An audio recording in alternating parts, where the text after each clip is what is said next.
শীতের মধ্যে পানি কম কম খেয়ে জামাইয়ের শরীর একদম কষে বসে গেছে।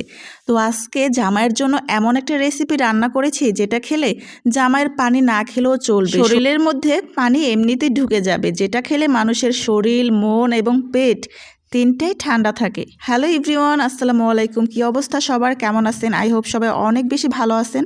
চলে আসলাম আরেকটি নিউ ব্লগ ভিডিও নিয়ে, নতুন আরেকটি ব্লগে সবাইকে ওয়েলকাম জানাচ্ছি। তো চলুন ভিডিওটি টানাটানি না করে সম্পূর্ণ ভিডিওটি দেখে আমার সাথে পরিচিত হয়ে যান। আর রেসিপিটা অবশ্যই মিস করবেন না, কিন্তু দারুণ মজার একটি রেসিপি। ইলিশ মাছ তো আমরা সবাই পছন্দ করি, যেহেতু শীতটা কমেই গেছে, গরমটা কিন্তু চলে এসেছে অলরেডি। আর শীতের মধ্যে কিন্তু আমরা কেউই পানি খেতে চাই না, সেটা গরম পানি হোক বা ঠান্ডা পানি হোক না কেন, পানিটা খেতে একদমই ভালো লাগে না। এই জন্য শীতের ভিতরে কিন্তু আমাদের প্রত্যেকের শরীরের ভেতরে একটা পানি শূন্যতার অভাব আছে, তাই না? কারণ শীতের মধ্যে আমরা ওরকম পানি খাই না, আর গরমে দেখা যায় দিনের মধ্যে অনেক পানি খেয়ে থাকি। যাই হোক, শীত আর গরম বলে কথা নাই, যেহেতু গরমটা পড়েই গেছে। আর এই রেসিপিটা করে খেলে আপনার শরীর, মন, পেট তিনটাই ঠান্ডা থাকবে। খুবই মজাদার একটি রেসিপি, খুব ঝটপটে রান্নাটা হয়ে যায় সিম্পল জিনিস দিয়ে। তো যাই হোক, কথা না বাড়িয়ে চলে যাই রান্নায়। তো ইলিশ মাছ দিয়ে আমি আজকে শসা দিয়ে রান্না করব। শসা দিয়ে ইলিশ মাছ কে কে খাইছেন অবশ্যই কিন্তু কমেন্ট করে জানাতে ভুলবেন না। আমি শসা দিয়ে অনেকবার খাইছি, জাস্ট প্রেমে পড়ে যাবেন।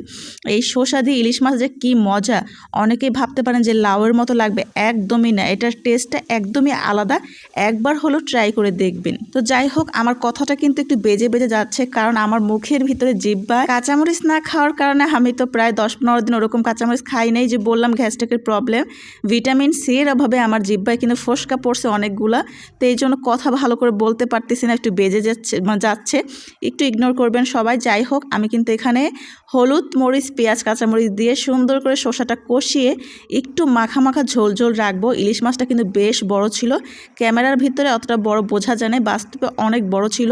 আর একদম এটা পদ্মার ইলিশ, যেহেতু আমরা পদ্মার পাড়ের মানুষ না, ইলিশ দেখলেই বলতে পারি কোনটা কোন জায়গার ইলিশ। দেখতে এত লোভনীয় হয়েছে তরকারিটা, সামনাসামনি দেখলে একদমই প্রেমে পড়ে যেতেন। আর কি বলবো, খেতেও অসাধারণ ছিল। কিন্তু গাইস, আমি বেশি খাইতে পারি নাই, কারণ আমার মুখের অবস্থা 12টা বেজে গেছে। মানে এত পরিমাণ জলে ভাত মুখে দিল। আর যেহেতু আজকে একটু ঝাল ঝাল করে রান্না করছি, কারণ মরিচের গুঁড়া না দিলে না তরকারিটা ক্যামেরার ভিতরে এত ফুটে না। তো এই জন্য কিন্তু আমি মরিচের গুঁড়া, কাঁচামরিচ বেশি করেই দিছি, এই জন্য ভালো করে খেতে পারি না।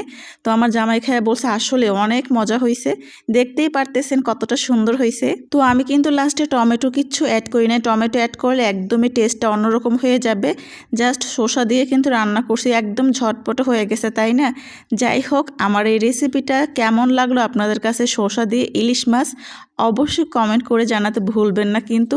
তো আজকের ভিডিওটা এখানে শেষ, চলে আসবো নেক্সট ভিডিও। তো সবাই ভালো থাকবেন, সুস্থ থাকবেন। Thank you for watching. আল্লাহ হাফিজ।